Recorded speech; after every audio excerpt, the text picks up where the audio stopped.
Assalamualaikum warahmatullahi wabarakatuh. Nama saya M. Fikri Abdul Razik, NPM 1906-2004-57. Saya di sini sebagai peserta remedial khusus mata kuliah kriminologi dengan dosen pengampu Ibu Nursaryani Simatupang, dan saya akan menjelaskan tentang kejahatan dan ekonomi masyarakat. Kejahatan dalam bahasa Belanda disebut misdrijven, yang berarti suatu perbuatan yang tercela dan berhubungan dengan hukum. Kejahatan merupakan bagian dari perbuatan melawan hukum atau delik. Bagian lainnya adalah pelanggaran. Seorang filsuf bernama Cicero mengatakan ubi societas ibi ibi crime, yang artinya ada masyarakat, ada hukum, dan ada kejahatan. Secara sosiologis, kejahatan adalah semua bentuk ucapan, perbuatan, dan tingkah laku yang secara ekonomis, politis, dan sosial psikologis sangat merugikan masyarakat, melanggar norma-norma susila, dan menyerang keselamatan warga masyarakat, baik yang tercakup dalam undang-undang maupun yang belum tercantum dalam undang-undang pidana.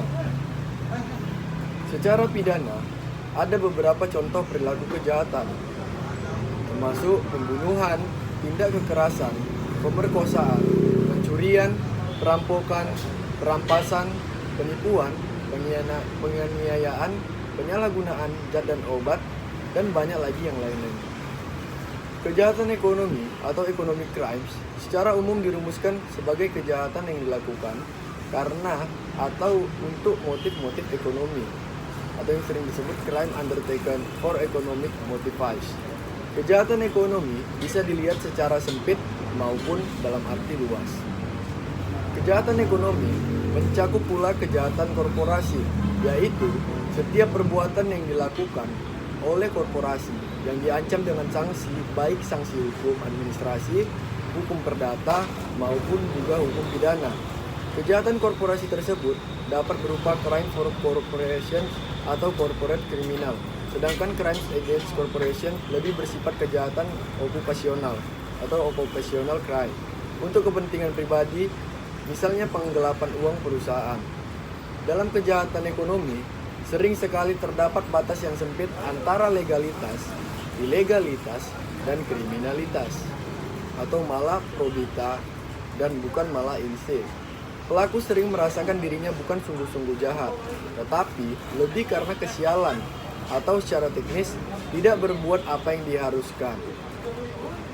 Rumusan tindak pidana cenderung akan dianggap sebagai campur tangan pemerintah yang terlalu luas bagi dunia bisnis, sehingga dianggap sebagai overcriminalization.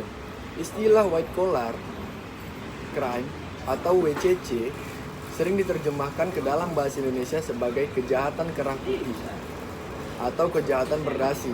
Istilah WCC ini pertama kali dikemukakan oleh seorang kriminolog Amerika Serikat yang bernama Edwin Hardin Sutherland pada tahun 1883 sampai 1950. Di awal dekade 1940-an yang dikemukakan dalam suatu pidato tanggal 27 Desember 1939 pada The American Sociological Society di Philadelphia. Kemudian Sutherland menerbitkan buku yang berjudul White Collar Crime pada tahun 1949. Delik di bidang ekonomi meliputi delik penyelundupan, kecurangan pribadi, kepabeanan, delik bidang perbankan, delik bidang perniagaan, delik pencucian uang, delik pasar modal, delik otoritas jasa keuangan, dan lain-lainnya.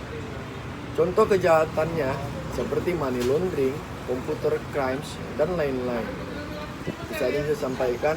Assalamualaikum warahmatullahi wabarakatuh.